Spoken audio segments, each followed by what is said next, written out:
అంటే ఏం చూసి ఎవరికి భయపడ్డాడు ఎమ్మెల్యేల మార్పు విషయంలో? ఎస్, అట్లా కాదు. వారు ఒక లైన్ తీసుకున్నారు, ఎమ్మెల్యేల సెంట్రీగా ప్రభుత్వం కానీ పార్టీ కానీ నడవాలని. ఆ విధానం సరి అయిందని వారు నమ్మారు, విశ్వసించారు, దాని మీదనే వెళ్ళారు. కానీ బిడుచుకుంటుంది కదా, మీరు ఓపెన్గా చెప్పుకోదలుచుకుంటే. ఎస్, ఎన్నికల ప్రజాస్వామ్యం యొక్క ప్యాషన్ అదే కదా. డెమోక్రసీలో గెలిపోవటములు, ఈక్వేషన్స్ ఎన్ని రకాలుగా ఉంటాయి. రవీంద్ర గారు, మీరు క్షేత్రస్థాయి మనిషి, మీరు క్షేత్రంలో ఉండే మనిషి. నేను ఒక కేసు అడిగి చెప్తున్నాను. మీరు మీ పుట్టిన ఊరు, మీ పుట్టిన గడ్డ మానుకోట మహబూబాద్, మీ మహబూబాద్ సిట్టింగ్ ఎమ్మెల్యే మీద వ్యతిరేకత లేదా? ఎస్ ఉంది, అందుకే చెప్పాం కదా. చెప్పారు కదా, మీరు ఓపెన్ చెప్పారు కదా, శంకర్ నాకు టికెట్ ఇవ్వకూడదని. ఇదే తగలపల్లి రవీంద్ర బతుకున్నాడు కదా. చెప్పారు, నేను చెప్పాను, దాంట్లో ఓపెన్గానే చెప్పాము. ఖచ్చితంగా మార్చాలి, మీరు ఎవరిని అభ్యర్థిని ఇచ్చినా కూడా గెలిపించుకొని వస్తామని చెప్పాం.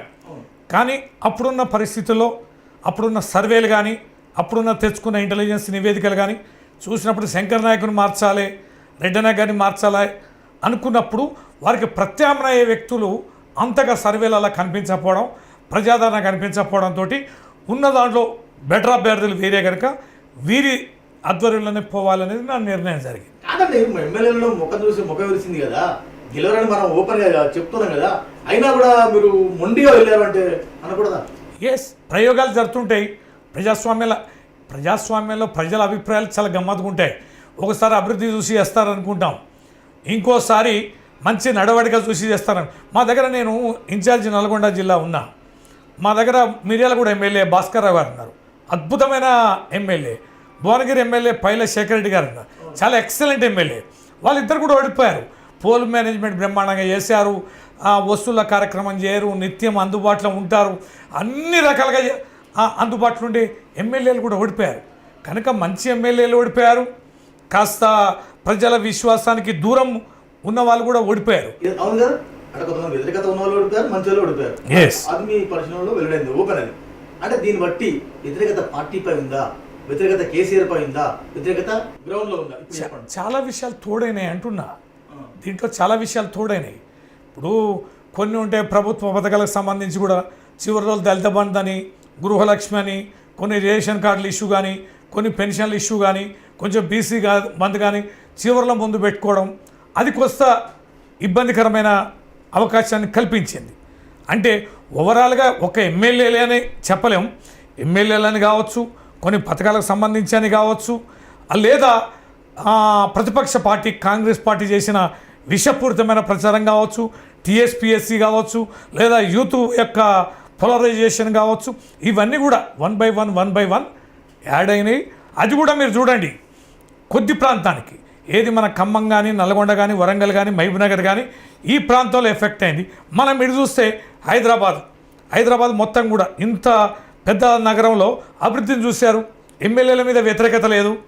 ఆ తర్వాత మనం నిజామాబాద్ పోయాం, ఆ తర్వాత పోతే మెదక్ పోయాం, ఇటువైపు కాస్త ఫేవరబుల్ ఉంది. కాదండి, మీరు 10 ఏళ్ళు మీరు బ్రహ్మాండంగా పాలించారు, మంచి పథకాలు ఇచ్చారు, దానిలో ఎలాంటి డౌట్ లేదు.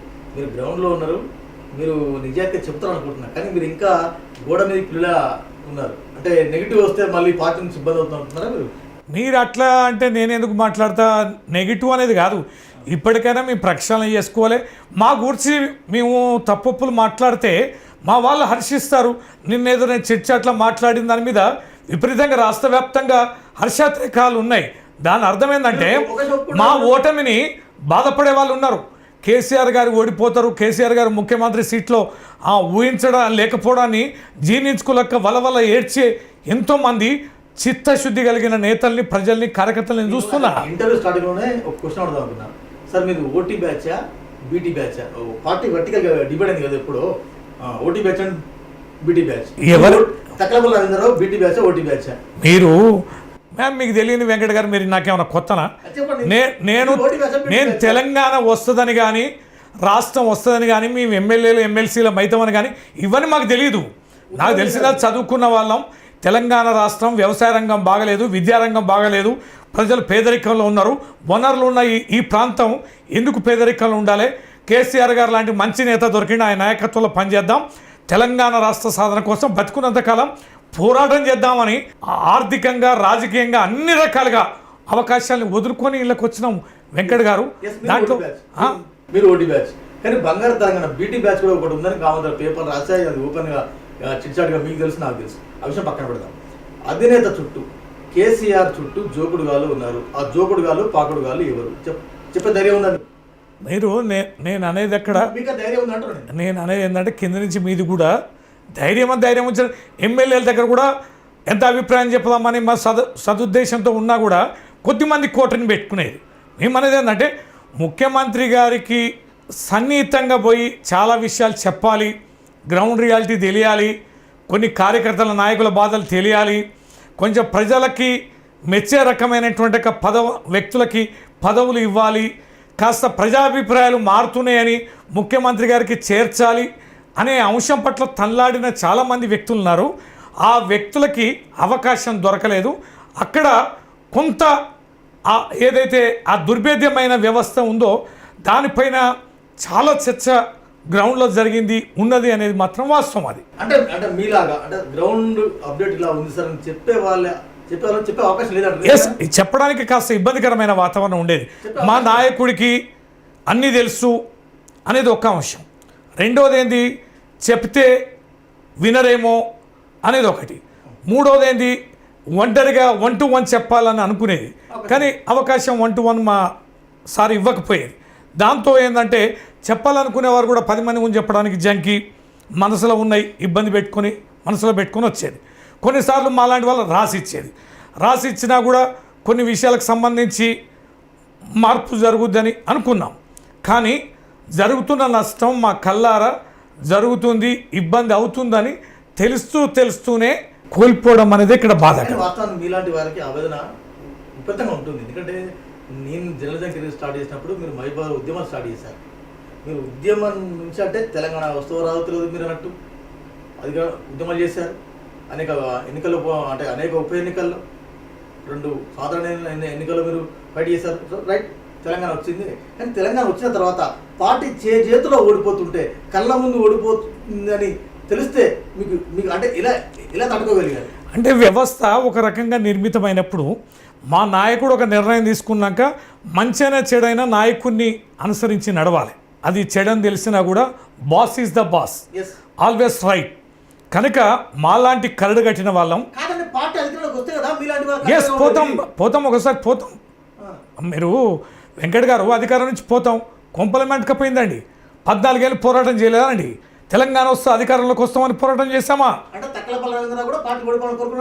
ఓడిపోవాలని కాదు, మా నాయకుడు సర్వశక్తుల ప్రయత్నం చేశారు, ఒక విధానాన్ని అనుసరించారు.